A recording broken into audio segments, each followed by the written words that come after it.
Someone is running through a beautiful grassy open field. It is revealed that is a kid. The kid calls for her mother running around the field. Restlessly, she gets tired after some time. Then she gets found by a young woman.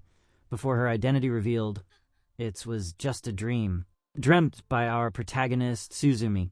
Her dream got interrupted by her aunt. They both get ready for the morning routine, packing their lunches, giving sending-offs. While heading to school, she encounters a young man searching for an abandoned area with a door, so she informs him of an abandoned onsen spa resort nearby. Instead of going school, she curiously follows him back. There, she discovers a door standing alone on its frame. She opens it to witness a starlit field inside, which she cannot enter. She trips over a cat statue on the floor, which turns into a real cat and flees. Frightened, Suzume rushes back to school. During lunch, Suzume notices a huge column of smoke emerging from the location where the abandoned resort is located, which no one else can see. She rushes back there and finds a man from earlier who is struggling to close the door. Suzume helps him, and they manage to close the door. Due to the column of smoke falling, an earthquake hits a nearby area. Suzume takes the injured man to her home, where he introduces himself as Souta Munakata, explaining he is a closer and must locate and lock specific doors in abandoned places throughout Japan to prevent a powerful supernatural worm from being released and causing earthquakes. As they talk, the cat from the resort appears and turns Souta into the chair he was sitting on. Souta, now a small, three-legged chair, chases the cat onto a ferry headed for Heim, with Suzume following along. The cat leaps onto another ship as Souta tells Suzume that the cat is a keystone, and that the worm was released after the keystone's removal from near the door. After reaching Heim, Suzume and Souta find social media posts from locals who have photographed and named the cat Daijin. With the help of a friendly local girl, Chika Mabe, they locate the worm again and close the door in the entry to an abandoned school. They stay at Chika's home for the night. The next day, after parting with Chika, they hitch a ride to Kobe with a kind woman named Rumi Nanomiya, who asks Suzume to babysit her twin children.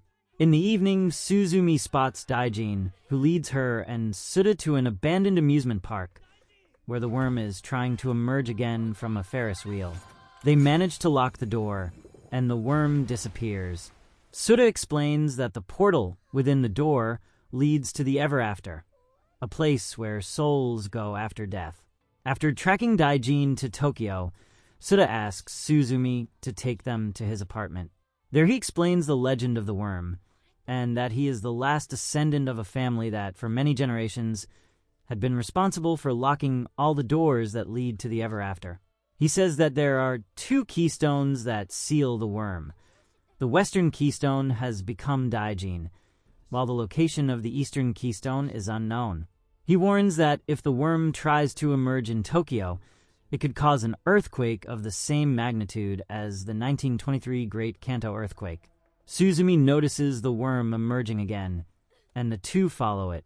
The worm takes a huge form in the sky, and the two fly over it.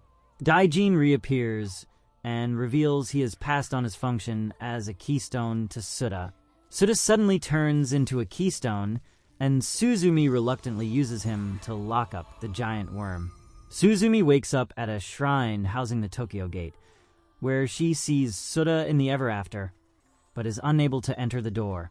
Daijin appears, and Suzume gets angry at him and tells him not to come back. She visits Souta's grandfather, Hitsujiro Munakata, at the hospital, hoping to figure out how to rescue Souta. He explains that Suzume's ability to see the worm and the Ever After through the doors means that in some point in her life, she entered the realm through one of the doors. Moreover, the doorway that she first used is the only place where she can re-enter the Ever After in order to save Souta. She decides to locate this specific door in her hometown in the Tohoku region, which was destroyed in the 2011 Tohoku earthquake and tsunami, where Suzume lost both her mother and home. On her way, Suzume runs into Suta's friend, Tomoya Serizawa, who wants to help her to find Suta, along with Suzume's aunt, Tamaki, who has been looking for Suzume to take her back to Kyushu. Suzume refuses to go back and jumps into Serizawa's car. Tamaki also jumps in, and they travel to Tohoku. At a rest stop along the way, Suzume and Tamaki get into an argument, discovering that Tamaki is possessed by Sadaijin, the Eastern Keystone, who follows them for the rest of the trip.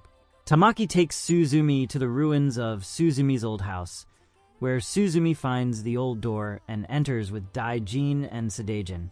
Once in the Ever After, Sadaijin changes its form and distracts the worm, while Suzume tries to wake up Suta, who returns to his human form. Realizing the consequences of his freedom, Daijin sacrifices himself to become a keystone, and along with Sadaijin, who likewise turns back into a keystone, they're used by Suta and Suzume to lock the worm permanently in the Ever After. While still in the Ever After, they see a young girl from afar. Suzume realizes the young girl is herself, from 12 years ago. Suzume gives her young self the childhood chair that was given to her by her mother as a birthday present. She assures her young self the chair will provide her with the strength to overcome the tragedy and continue to grow. The young Suzume leaves the Ever After, leading to her being found by Tamaki 12 years prior. Suzume and Suta leave the Ever After themselves, with Suta returning to Tokyo, while Suzume and Tamaki return to Kyushu, revisiting the friends Suzume made along the way. Sometime later, back in her hometown in Kyushu, Suzume makes her way to school. To her surprise, she runs into Suta again at the same location where they first met. This is Vamshi Recaps, signing off